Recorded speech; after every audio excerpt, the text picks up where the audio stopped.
Expected hazards include 60 miles per hour wind gusts and quarter-size hail. This is a radar-indicated threat. The following impacts are expected. Hail damage to vehicles is expected. Expect wind damage to roofs, siding, and trees. Locations impacted include Pinckneyville, Tamaroa, and Waltonville.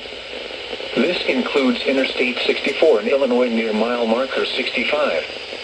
Repeating, a severe thunderstorm warning has been issued until 7 p.m. for the following county: Perry, Illinois.